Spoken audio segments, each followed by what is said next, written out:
News में रोज़ सुनते हो बुल मार्केट आ गया, बियर मार्केट आ गया।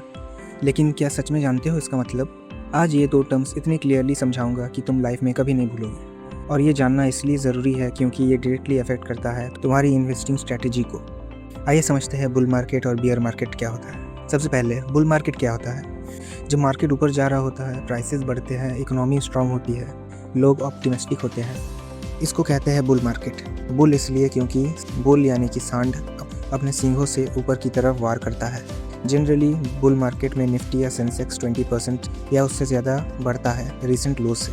लोगों में कॉन्फिडेंस होता है, नौकरी होती है, कंपनीज का रिजल्ट्स अच्छे होते हैं। अब बियर मार्केट क्या होता है? जब मार्केट 20% से ज़्यादा गिर जाए अपने रिसेंट हाई से, ये है बियर मार्केट। बियर इसलिए क्योंकि बियर यानी कि भालू अपने पंजे नीचे की तरफ मारता है। बियर मार्केट में नेगेटिविटी होती है, लोग डरते हैं, कंपनीज की अर्निंग्स गिरती है, अनएम्प्लॉयमेंट बढ़ता है। 2020 में कोविड क्रैश आया, निफ्टी 40% गिरा, वो एक क्लासिक बियर मार्केट था। अब आइए जानते हैं इंडिया में कब कब क्या हुआ। 2003 से 2007 लंबी बुल रन चली। 2008 में sharp beer market, global financial crisis. 2009 से 2010 क्विक रिकवरी बुल फेज। 2020 में कोविड आया और मार्केट गिरता रहा। 2020 अप्रैल से 2021 ये है फास्टेस्ट बुल रिकवरी।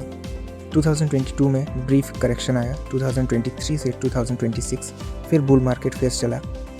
पैटर्न दिखा, बियर मार्केट्स टेम्पररी होते हैं, बुल मार्केट्स लॉन्गर। अब नंबर्स देखो, एवरेज बुल मार्केट ड्यूरेशन रफली 4 से 5 साल होता है, एवरेज गेन 150% प्लस, और एवरेज बियर मार्केट ड्यूरेशन 9 से 12 महीने, एवरेज लॉस -30 to 40%। मतलब बियर मार्केट छोटे होते हैं और बुल मार्केट लंबे। इसलिए लॉन्ग टर्म इन्वेस्टर के लिए स्ट्रैटेजी सिंपल है, बियर में खरीदो, बुल में होल्ड करो।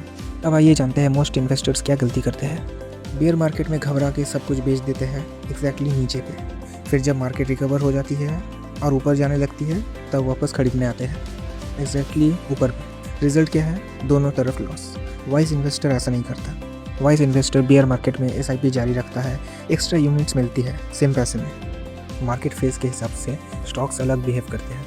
बुल मार्केट में साइक्लिकल स्टॉक्स ज़्यादा बढ़ते हैं जैसे कि ऑटो, रियल एस्टेट, बैंकिंग, और बियर मार्केट में डिफेंसिव स्टॉक्स बेटर रहते हैं जैसे FMCG, फार्मा, यूटिलिटीज़, क्योंकि लोग दवा और खाना बंद नहीं करते हैं। 2026 में IT और new age tech stocks bull phase में आउटफॉर्म कर रहे हैं इंडिया में।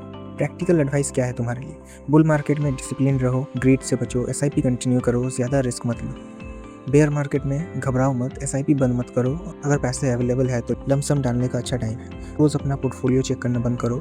दोनों फेजेस नेचुरली आते जाते हैं, ये एक साइकिल है। एक एग्जांपल से समझो, मान लो निफ्टी 50 इंडेक्स फंड का NAV है 100 रुपये, तुम 5,000 रुपये की SIP करते हो, 50 यूनिट्स मिलती है। अब बियर मार्केट आता है, NAV गिर के 70 हो जाता है, सेम 5,000 में अब 71 यूनिट्स मिलती है। मार्केट रिकवर होती है, NAV वापस 100 होता है, अब 71 यूनिट्स की वैल्यू 7,100 होती है। तुमने 5,000 लगाया है बट तुमको रिटर्न 7,100 मिला। ये है कंपाउंडिंग प्लस रुपी कॉस्ट एवरेजिंग का मैजिक। अब आइए जानते हैं कैसे पता चलेगा कि मार्केट कौन से फेज में है। बुल मार्केट के साइंस, निफ्टी न्यू हाइज बना रहा हो, FII की बाइंग हो रही हो, IPO ज़्यादा आ रहे हो, रियल एस्टेट भी बढ़ते हैं। और बियर मार्केट के साइंस, निफ्टी 20% से ज़्यादा गिरा हो रिसेंट हाई से, FII सेलिंग कर रहे हो, न्यूज़ में नेगेटिविटी ज़्यादा हो, GDP ग्रोथ स्लो हो। इन सिग्नल्स को ऑब्जर्व करो, पैनिक में रिएक्ट मत करो। याद रखो, बुल और बियर दोनों नेचुरल मार्केट साइकिल्स है, एक के बिना दूसरा नहीं होता। सक्सेसफुल इन्वेस्टर्स दोनों से फ़ायदा उठाते हैं, बियर में खरीद के बुल में होल्ड करते हैं। लॉन्ग टर्म में इंडिया का मार्केट बुलिश है, तुम बस अपना SIP जारी रखना, मार्केट खुद काम करिएगा। अगले वीडियो में बताऊंगा कि IPO क्या होता है, IPO कैसे अप्लाई करें, और IPO में इन्वेस्ट करना चाहिए या नहीं। सब्सक्राइब करो, लाइक करो और कमेंट में लिखो आपको कौन सा मार्केट ज़्यादा पसंद है, बुल मार्केट या बियर मार्केट।